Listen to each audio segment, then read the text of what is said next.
Hi friends, మనం ఈరోజు కందిపప్పు చారుని ఎలా ప్రిపేర్ చేసుకోవాలో చూసేద్దాం. ఓకేనా. ముందుగా మనం కుక్కర్ తీసుకొని ఆ కుక్కర్లో నేనైతే 2 గ్లాసుల కందిపప్పు తీసుకుంటున్నానండి. ఓకేనా. సో 2 గ్లాసుల కందిపప్పు తీసుకొని అందులో వాటర్ పోసి నీట్గా క్లీన్ చేసుకోవాలి ఫ్రెండ్స్. ఓకేనా. ఇప్పుడు ఈ కుక్కర్లో వాటర్ పట్టేసి నీట్గా 1 or 2 టైమ్స్ నీట్గా క్లీన్ చేసుకోవాలండి. ఓకేనా. క్లీన్ చేసుకున్న తర్వాత మనకి కందిపప్పు చారుకి కావాల్సిన ఐటమ్స్ ఏంటి చూద్దాం. ఓకేనా. సో మనం ఇలా నీట్గా కందిపప్పు అనేది 1 or 2 టైమ్స్ అనేది క్లీన్ చేసుకున్నాము. సో క్లీన్ చేసుకున్న తర్వాత ఏం చేయాలంటే కందిపప్పులోని వాటర్ అన్నీ నీట్గా వంచేసేయాలండి. సో వంచేసిన తర్వాత మనం ఏం చేస్తామంటే నేనైతే రెండు టమోటాలు తీసుకున్నానండి. ఎందుకంటే మనం చింతపండు కూడా వేస్తాం కాబట్టి నేనైతే 2 టమాటాలు తీసుకున్నాను. అది మీ ఇష్టం అండి. ఓకేనా ఫ్రెండ్స్. నేనైతే 2 టమాటాలు, ఒక ఎర్రగడ్డ తీసుకున్నాను. ఇంకా అందులో వచ్చేసి 2 టమాటాలు వేసాను. ఇంకా ఉల్లిపాయ వేసాను. నెక్స్ట్ పచ్చిమిర్చి వేసానండి. సో మీకు పచ్చిమిర్చి అనేది అవసరం లేకపోతే స్కిప్ చేయొచ్చు. పచ్చిమిర్చి బదులుగా ఎండుకారం వేసుకోవచ్చు. సో నేనైతే పచ్చిమిర్చి వేసాను, ఒక 2 లేదా 3 కాయలు. నెక్స్ట్ వచ్చేసి ఎండుకారం కూడా వేసానండి. సో చింతపండు వచ్చేసి నిమ్మకాయ సైజు కంటే కొంచెం తక్కువగా ఉండేటట్టు తీసుకున్నాను. ఎందుకంటే ఫ్రెండ్స్ మనం ఆల్రెడీ టమోటా వేస్తున్నాం కాబట్టి మనం వచ్చేసి చింతపండు అనేది కొంచెం తక్కువగా తీసుకుంటే బాగుంటుంది. సో పులుపు ఎక్కువగా కావాలనుకునే వాళ్ళు ఎక్కువగా తీసుకోవచ్చు. నెక్స్ట్ అందులో వచ్చేసి నేను ఎండుకారం వేసాను. నెక్స్ట్ తగినంత పసుపు అనేది మీరు అందులో యాడ్ చేసుకోవాలండి. ఓకేనా ఫ్రెండ్స్. సో తగినంత పసుపు అనేది యాడ్ చేసుకోవాలి.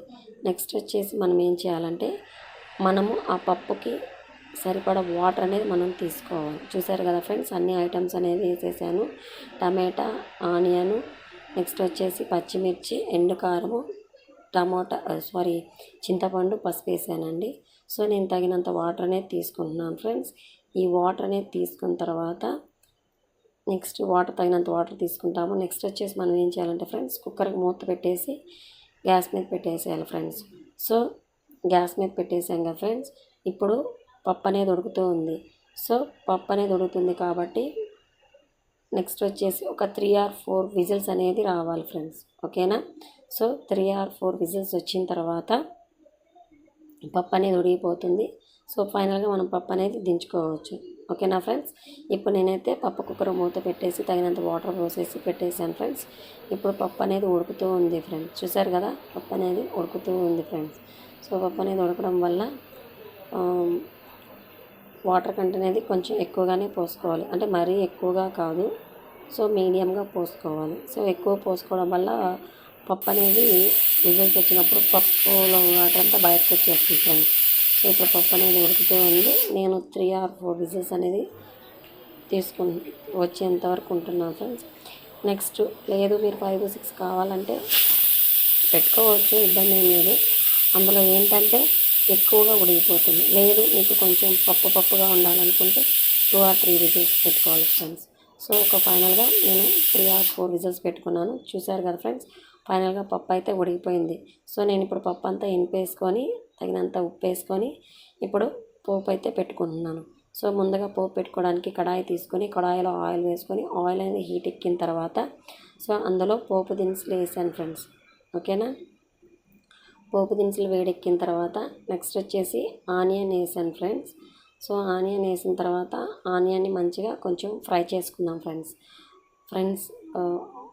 ఆనియన్ అనేది నీట్గా కొంచెం ఫ్రై అవ్వాలి. సో ఫ్రై అయిన తర్వాత మనం ఏం చేస్తామంటే నెక్స్ట్ వచ్చేసి కరివేపాకు, ఎండుమిర్చి, వెల్లుల్లిపాయ వేసుకోవచ్చు ఫ్రెండ్స్. సో వెల్లుల్లిపాయ అనేది మీ ఇష్టం ఉంటే వేసుకోవచ్చు, లేకపోతే స్కిప్ చేసేసుకోవచ్చు.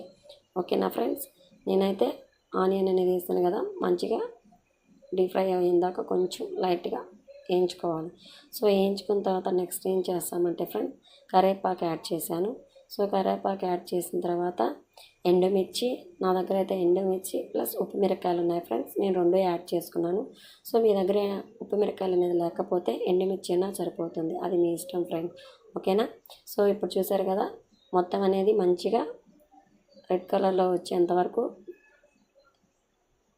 ఏగుతూ ఉంది ఫ్రెండ్స్. ఓకేనా, ఇప్పుడు చూసారు కదా నేను వెల్లుల్లిపాయ, ఎండుమిర్చి, నెక్స్ట్ వచ్చేసి ఉప్పు మిరపకాయలు కూడా యాడ్ చేశాను ఫ్రెండ్స్.